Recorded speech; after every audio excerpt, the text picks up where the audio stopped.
You trespass. Before it came here, it was a dragon. What it has become since, exactly, I cannot say. It fell upon our temple wielding powerful wizardry. I believed that it desired the temple itself, or our accumulated lore. I was mistaken. Then you must seek it below. Know that the white void will consume you, however. A few souls here cling tenaciously to coherence. Some for as long as centuries. Seek them, if you would know the secrets of their longevity. I imagine, though, that the beast of winter would prefer you hasten their dissolution. You retain yourself, your life, your awareness, your soul. How to succeed where I have failed? It is a place between places. A well descending into the white void, where all things are as nothing. I've come to think of it as the shattered passage. Everything ends eventually. Do as you will. So long as you slay the worm, go then. This will resolve itself in rhyme and ruin. Was there something else you wish to ask? I can tell you of but 3. There are others, but they exist beyond my ken. Each reflects the souls within, spirits adrift upon the calamity that claimed them. Some souls cling more tightly than others. A drowned kingdom of salt and coral. A copper realm, chained in questions.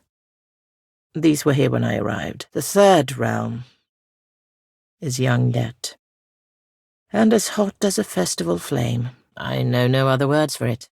Agonized screams echo through its halls, and great machines churn above massed querents. It is an ancient nightmare, sustained by the bitterness and spite of the kith within. I speak the tongue of my people. If you perceive it as your own, it is because of this place. Yes, you and all others. Yet you arrive before the appointed hour, or perhaps after, within the dread dominion of Rynhaedr, the realm of the dead. Do I? Dissolution attends everything that comes to this place. Such is the nature of the realm. I prove no exception. I spend myself in calling out to Rynhaedr. What remains stands sentinel here, against the worm. Interesting, and advantageous, I suspect. But relevant? Your presence suggests that Rynhaedr has chosen a new guardian to put the worm to the blade. I was Rynhaedr of the Gunthor. Now I'm merely the shade you see before you. We could protect neither the temple nor the Veedmouth. I called upon the beast of winter, and his rime fell upon us, slaying us where we stood. Even that proved insufficient. The last thing I saw as frost took my sight was the worm clawing past us and into the moor. Long ago. I know not how you reckon such things, but Deerwood, centuries. Yes, it may have been centuries ago. I know not the name. Adir was the alliance of Meadowfolk and Shelterfolk, correct? It was young yet. I'd seen almost 100 winters. A good life. A long life. Oh, why? It is sacred to Rynhaedr. They lead to places that are no more, and times that have passed. This place digests them. Nothing is exactly as it was. Despite inevitable similarities, we are never our mothers, even if they'd have us be, to echoes of lost pasts. Is that clearer? This is the realm of Rynhaedr, the endless winter, the closing verse of the final Vesper. It is the end. It is no different for us. Souls brought here fragment, crumbled into dust. His children collect the detritus and deliver it unto the void. Greetings again, walker between worlds. Not at all. It means only that your soul will be dissolved and disposed of. Rynhaedr gifted our people with a Veedmouth that we might yield to him. Those objects or individuals that persisted beyond their value to the clans. In its desire to dominate the Deadfire, the worm sought to retrieve one or more of the sacrificed relics. Even if it claimed the relics, the fool cannot return. Its body long since destroyed. Still, its soul persists against the power of this place. And I would see it ended. Was but a shadow forged of spirit stuff, by the worm's own will. In its desperate thrashing, the worm has scattered this ruined realm. You may find your way stymied as you proceed. Do not fear to forge the path you seek. I do not. There were, in the past. I remember a palace of golden smoke. Gone now, a temple of shifting halls. also gone. These realms fell away, consumed by the white void. I know not how long ago. Yes, and also no, more the echo of the kingdom's end. The whole of it fell in one great calamity, I think. The stubborn blindness of its chieftain has kept it suspended above the void for centuries or longer. Fresh and raw, that wound. In its agony, it revisits itself. Ask your questions, then, if they will see the worm ended. From the north, a beast of the Deadfire, set on dominating that place as a snowbird dominates its hunting grounds. No creature, dragon or kith, rivaled it. Yet it was not content and turned its eyes against the gods. I wish I had that answer.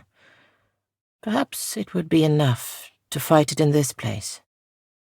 To weaken its grip that it might finally fall into the void. Perhaps it found the relic it sought, its soul clinging to that object in place of an earthly form. If that object were found, perhaps it could be delivered to the Beast of Winter for dissolution. I can't risk falling on her perhaps, however. Not with a gate to hold. A vessel. It doesn't have a physical form. Is it relevant? Then I would not hazard to fill my mouth with possibilities. Such distinctions interest me little. Yes, even before it came to us, tales had reached us from the north. The worm's abilities were not limited to its fangs, claws, and breath. It commanded eldritch energies. I do not. It ate a wizard, perhaps, much as it is now, I suspect. Change comes slowly to the land. How does a person explain their home when they've only ever seen it with their own eyes? Travellers will claim it an endless expanse of white, featureless and bare. I would point to the jagged rises, the plunging coasts, the sheer rifts, to the blight storms and the snow bears, and ask of them, do you not see? Still, few kith call the land home, only Glamfellan and the Inutinik. They possess the resolve, the vigour, required to endure the Beast of Winter's withering attentions. Rather than the deceased flame or the land of deer, we Glamfellans simply call it the land. Outsiders call it the white that went. Likely because much of it is white and can be difficult to navigate for the uninitiated. Strange that. Has the call of winter grown so loud, brother? Strange that. Has the call of winter grown so loud, sister? Kith like yourself, no doubt. It pains me little to speak of home. It is neither young winterborn. Hard and callous, perhaps, but pure in its intent. I know your kind well, girl. Cowering behind words and symbols, that the world doesn't dirt your perception of it, that which your own experience wouldn't. Most Glamfellan reside within the white that went, where we travel in clans. Life in the land can be harsh, but it provides. The clan raises the young communally, each member passing on their expertise. That every child has the skills demanded by the land. Each clan is as much family as nation. The mother helps raise the child, of course, but paternity can sometimes be difficult to determine. Each child is a child of the clan first and foremost. I love the land and I love my people. But that life ended long ago, as all things do. Do you ask if we like you? You're of the people. Do you? I have little experience with the shelter folk of Air Glamfath. They do not welcome us among the lands. We do some trading with the adherents. We have long venerated Rynhaedr as the eldest, strongest and wisest of the gods. He claimed the land as his kingdom, and we as his people. My eldest taught that we fell from the Beast of Winter's fur as it marched across the land. The first Glamfellan, equal parts salt, snow, and divine spirit. Prayer, song, dance, sacrifice, the use of blessed relics, the defense of sacred sites. Our priests augur his will in the entrails of the slain. They guide our travels across the land, and we embrace the inevitable difficulties that ensue. Like all endings, he was inevitable from the beginning. The babe of spring demanded a beast of winter. My mother told me once that she believed them one in the same, that, like you, like me, Rynhaedr was born to die. Unlike us, however. His birth gave birth to birthing, and his death will end death. He lit the flame, and he shall bury the ashes. They each sing their song. The flame keeps us warm. The sea provides fish, the land flesh. Each provides temporary comfort against the cold, and we thank them for their gifts. But only Rynhaedr awaits us in the white void. May the gods favor you. Give the beast a few new holes for me. This place decomposes spirits. Do not be surprised if the souls require repair before rendering you aid. It is the eldest of the realms accessible from here, and the most thoroughly decayed. You have girded yourself thoroughly in the determined souls of this place. You intend to go below. I swore an oath. I must guard the way. An oath all the more crucial, if you fail. I see some spirit stuff clings to you.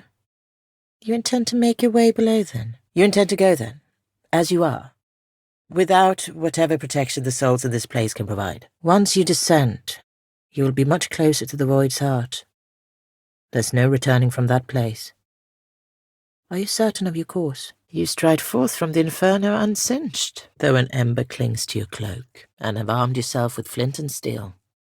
It should serve well against a corpse. The fire gutters. Soon it shall go out. You've ended it then, the soul within? The beast of winter will not appreciate you removing spirits from his dominion. Pray he chooses not to take notice. Be wary of overconfidence. The worm has bested many before you, and its power has only waxed with time. I understand. This tale is not without its logic, and we all play a part within the telling. You have resurfaced. You return from your interrogation. You bear the ancient king like a babe in arms, mewling and pathetic, and with a crown, no less. Impressive. Even now, the water drains away into the void. You've ended its king, then. You flaunt eternal laws and endanger yourself in the process. I advise greater caution going forward. I prayed so. The worm has persisted for far too long. Your actions were admirable, and with another soul added to your collection. Then she will aid you against the worm. You broke the chains and consigned the soul that forged them to oblivion. You risk her. Likewise, you risk yourself. Without her assistance, you may never escape the depths. I've little doubt. But is that enough to finally end the monstrosity below? The White Void's master will appreciate the sacrifice. I hope, though, that it does not leave you ill-prepared for the contest with the worm. Yet, your choice is made. There's no unchurning the butter. Still, might he have served a greater purpose before his final end? No matter. Eyes cannot be unshuttered. You've returned from the White Void. That is not the usual way of things. What transpired? I saw the Wheatmouth healed. What of the beast? Is it finally truly slain? Of course it is. Is that not why you came here? You must tell me what transpired. You're lying. I sense the worm's taint upon you. You carry it like a sickness. You jest. No. No, you don't. We've nothing left to discuss. Do not speak to me. You should leave this place while the option remains to you. I regret what aid I granted you. Were you wise, you would consign that object to Rynhaedr, to the void.